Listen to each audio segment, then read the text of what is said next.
ઉમરા police સ્ટેશનમાં નોંધાયેલ visitation ઘરફોડ ચોરીના ગુનામાં ગણતરીના કલાકોમાં ફરિયાદીના સગા સાળાને ઝડપી પાડી કુલ વજન 249.78 ગ્રામ, કુલ્લે કિંમત ₹16,22,960ની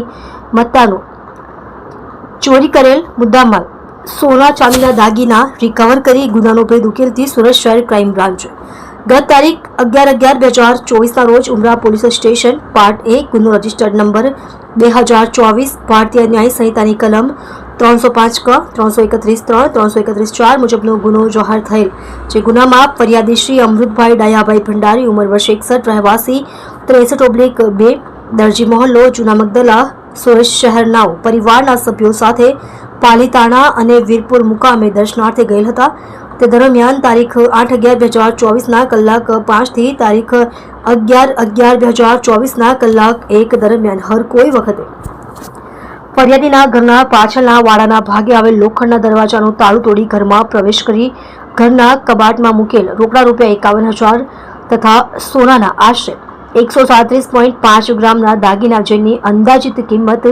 ₹4,81,250 તેમજ સીસીટીવી કેમેરાના રેકોર્ડિંગ માટે લગાવેલ ડીવીઆર જેની અંદાજિત કિંમત ₹1,000 મળી કુલ્લે ₹5,33,250ની મત્તાની કોઈ અજાણ્યો ચોરીસમ ચોરી કરી નાસી ગયેલ વગેરે મતલબનો ઘરફોડ ચોરીનો ગુનો જાહેર હતો. સદર ગુનો વિઝિટેશન ઘરફોડ ચોરીનો ગંભીર ગુનો હોય પોલીસ કમિશનર શ્રી સુરત શહેર તથા સંયુક્ત પોલીસ કમિશનર શ્રી ક્રાઇમ નાઓએ સદર ગુનાનો ભેદ ઉકેલવા માટે ક્રાઇમ બ્રાન્ચને આપેલા આદેશ અન્વયે નાયબ પોલીસ કમિશનર શ્રી ક્રાઇમ નાઓની સૂચના અને police inspector DCB police station નાઓના માર્ગદર્શન હેઠળ ડીસીબી પોલીસ સ્ટેશનના પોલીસ અધિક્ષક માણસોએ સદર ગુનાનો ભેદ ઉકેલવા માટે પ્રયત્નો હાથ ધરેલ હતા. દરમિયાન ક્રાઇમ બ્રાન્ચની ટીમને આજરોજ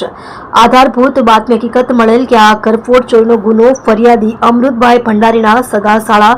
જયકુમાર ભંડારી રહેવાસી પાલનપુર કેનાલ રોડ સુમનલિપી આવાસ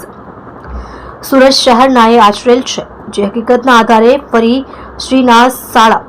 જયકુમાર સુરેશભાઈ ભંડારી ઉંમર વર્ષ 37 રહે એ 509 સુમનલિપી આવાસ 7 સ્ટેપ સ્કૂલની બાજુમાં પાલનપુર કેનાલ રોડ સુરતવાળાને ક્રાઇમ બ્રાન્ચની ટીમે ઝડપી પાડી તેની બારીકાઈથી પૂછપરછ કરતા મજકૂરે સદર ઘરફોડ ચોરીનો ગુનો પોતે આચરેલ હોવાની કબૂલાત કરતા આ ગુનો મજકૂરે તેની સગી બહેન બનેવીના ઘરમાં જ આચરેલ હોય. જે અંગેના કારણ બાબતે પૂછતા તેણે જણાવેલ કે પોતાના બહેન બનેવી આર્થિક રીતે સદ્ધર છે અને બહેનેવી અમૃતભાઈ ભંડારી નાવ વેલેન્ટાઇન સિનેમા પાસે આવેલ સાંઈબાબાના મંદિરમાં પૂજારી અને ટ્રસ્ટી તરીકે સેવા આપે છે, જેને લઈને પોતાને મંદિરમાં સેવા કરવા માટે નોકરી ઉપર રાખેલ, જેમાં માસિક ₹5,000 પગાર અને જમવા માટેનું માસિક રાશન પૂરું પાડે છે. આજથી 3 મહિના પહેલા પોતે એક એક્ટિવા ખરીદ કરવું હતું, જેના માટે ₹20,000 ઓછા પડતા હોય, જે નાણાં બહેન બનેવી પાસે માંગણી કરતા તેઓએ આ રૂપિયા આપવાની ના પાડતા પોતાને મનોમન ખૂબ જ દુઃખ થયેલ હતું અને ગઈ તારીખ 8/11/2024ના રોજ પોતાના બહેન બનેવી પરિવારના સભ્યો સાથે પાલીતાણા અને વીરપુર દર્શનાર્થે ગયા હતા અને તેઓના ઘરમાં અને અગાસી ઉપર આવેલ ફૂલ છોડમાં